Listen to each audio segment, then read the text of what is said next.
The digital learning plan is funded by the Education Technology Note. We're very proud of community support for this program. It primarily focuses on infrastructure, so having the ability to manage our devices, putting new equipment, state-of-the-art equipment in our classrooms and in our students' and teachers' hands. And then the most important part is the support and professional development. And when I talk about support, we have digital learning coaches who are in schools every single day supporting our staff and our students in learning these 21st century skills. So we start looking at what are the challenges that teachers have in the classroom and what ways can we leverage technologies to make it more effective or more efficient. So we're working with our Chief Academic Officer to co-create a plan that really takes a look at how do we move our kids in math and science and reading forward, and the technology becomes a part of that as opposed to the focus of that. I spend most of my day inside classrooms supporting digital learning with the teacher, co-facilitating projects. I teach digital citizenship at Pinon Elementary School.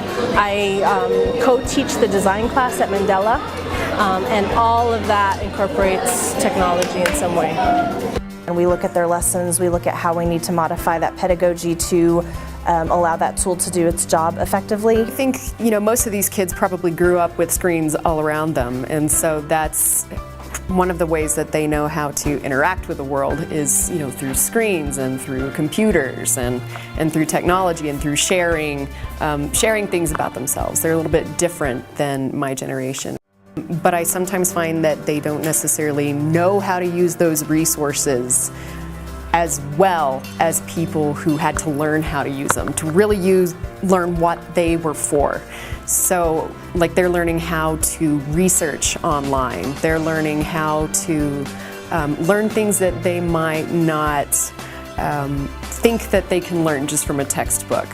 I'm slowly starting to show teachers how you can use 21st century collaboration and communication, critical thinking, creativity to help kids master their content, and how technology makes it so much easier. I think that the technology we're able to use now, especially when we have talented teachers that are getting all this training from our digital learning coaches, are developing new things. It's not just Google Classroom anymore. They're being innovative and creating actually almost their own manipulatives, if you will, so they can get the students engaged, and the students are going up there and they're working with the technology. It's a really good way of engaging the kids and getting them to participate in things that otherwise I think they might find to be a little bit dry. A lot of times I like to use smartboard lessons as well in order to get the kids, to engage, come up to the board, and play with things. Just learn that things can be manipulated and changed. My biggest impact goes through teachers. I make teachers feel comfortable using new technology in their classroom, which then affects their 150, 200 students directly. It prepares me mostly because when I grow up, I'm going to go to college and I'm going to go into computer tech.